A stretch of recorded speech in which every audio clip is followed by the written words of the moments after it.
সম্মানিত সুপ্রিয় দর্শক শ্রোতা দেশ ও প্রবাস থেকে যারা আমাদের সাথে সংযুক্ত আছেন, ভিডিও দেখতেছেন অথবা শুনতেছেন, সবাইকে জানাই আন্তরিক প্রীতি ও শুভেচ্ছা। বন্ধুরা, আমি কথা বলছিলাম সুইট একটি আপুর সাথে, প্রতিবেদন করবে। অডিও কলে সংযুক্ত হয়েছে আমার সাথে, কয়েকদিন আগে থেকেই যোগাযোগ ছিল, বাট উনি কেন আসলো প্রতিবেদনে বিস্তারিত ভিডিও জুড়ে থাকছে, আপনারা অবশ্যই ভিডিওটা কন্টিনিউ করবেন। আসসালামু আলাইকুম। ওয়ালাইকুম আসসালাম। আসসালামু আলাইকুম। ওয়ালাইকুম আসসালাম। কেমন আছেন আপনি? ভালো আছেন? জি ভাই, ভালো আছি। আপনি ভালো আছেন? এই তো আলহামদুলিল্লাহ ভালো আছি।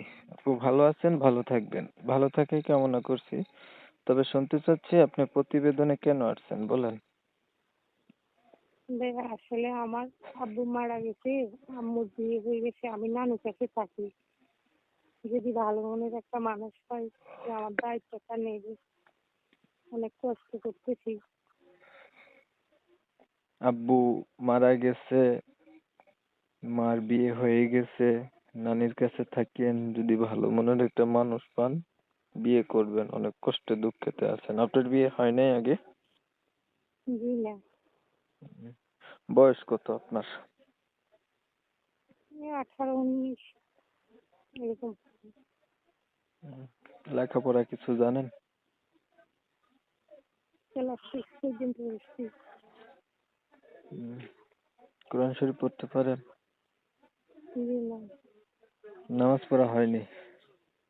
জি, কেমন মনের মানুষ চাচ্ছেন, বলেন। ভালো মনের মানুষ চাইতেছি যে আমার দায়িত্বটা নেবে, আপন করে নেবে আমাকে।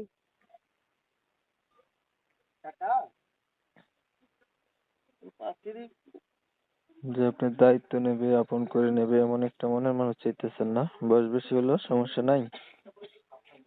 জি না। আচ্ছা, আপনার বিষয়টা আমি একটু আগে ক্লিয়ার করছি। প্রিয় দর্শক শ্রোতা, শুনছিলেন আমি কথা বলছিলাম এই সুইট মিষ্টি আপুটি, দেখতে চমৎকার সুন্দরী, ছবি পাঠাইছে, সেটা অনুসারে বলছে। কণ্ঠ অনেক ভালোই লাগছে আমার কাছে, আপনাদের কাছে কেমন লাগছে জানি না। তো এই সুন্দরী আপুটি প্রতিবেদনে এসে চাইতেছে একটা ভালো মনের মতো মানুষ, বয়স কোনো ব্যাপার না।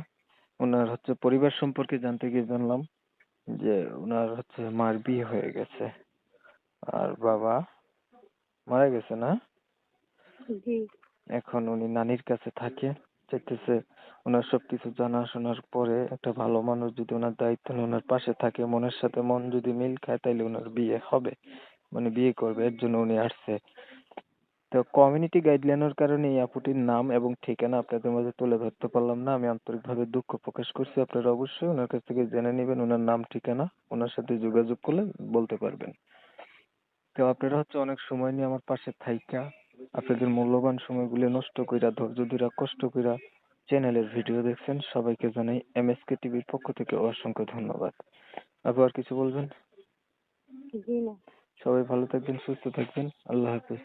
আচ্ছা, আপনার বিষয়টা আমি একটু আগে ক্লিয়ার করছি। প্রিয় দর্শক শ্রোতা, শুনছিলেন আমি কথা বলছিলাম এই সুইট মিষ্টি আপুটি, দেখতে চমৎকার সুন্দরী, ছবি পাঠাইছে, সেটা অনুসারে বলছে। কণ্ঠ অনেক ভালোই লাগছে আমার কাছে, আপনাদের কাছে কেমন লাগছে জানি না।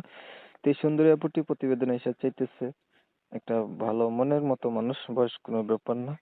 ওনার পরিবার সম্পর্কে জানতে গিয়ে জানলাম যে ওনার মার বিয়ে হয়ে গেছে, আর বাবা মারা গেছে, না? জি, এখন উনি নানির কাছে থাকে, চাইতেছে ওনার সবকিছু জানাশোনার পরে একটা ভালো মানুষ যদি ওনার দায়িত্ব নিয়ে ওনার পাশে থাকে, মনের সাথে মন যদি মিল খায়, তাইলে ওনার বিয়ে হবে, মানে বিয়ে করবে। এর জন্য উনি আসছে। তো কমিউনিটি গাইডলাইনের কারণে এই আপুটির নাম এবং ঠিকানা আপনাদের মাঝে তুলে ধরতে পারলাম না। আমি আন্তরিকভাবে দুঃখ প্রকাশ করছি। আপনারা অবশ্যই ওনার কাছ থেকে জেনে নেবেন ওনার নাম ঠিকানা, ওনার সাথে যোগাযোগ করলে বলতে পারবেন। তো আপনারা অনেক সময় নিয়ে আমার পাশে থাইকা আপনাদের মূল্যবান সময়গুলো নষ্ট কইরা, ধৈর্য ধইরা, কষ্ট কইরা চ্যানেলের ভিডিও দেখছেন, সবাইকে জানাই এমএসকে টিভির পক্ষ থেকে অসংখ্য ধন্যবাদ। আপু আর কিছু বলবেন? জি না। সবাই ভালো থাকবেন, সুস্থ থাকবেন। আল্লাহ হাফেজ।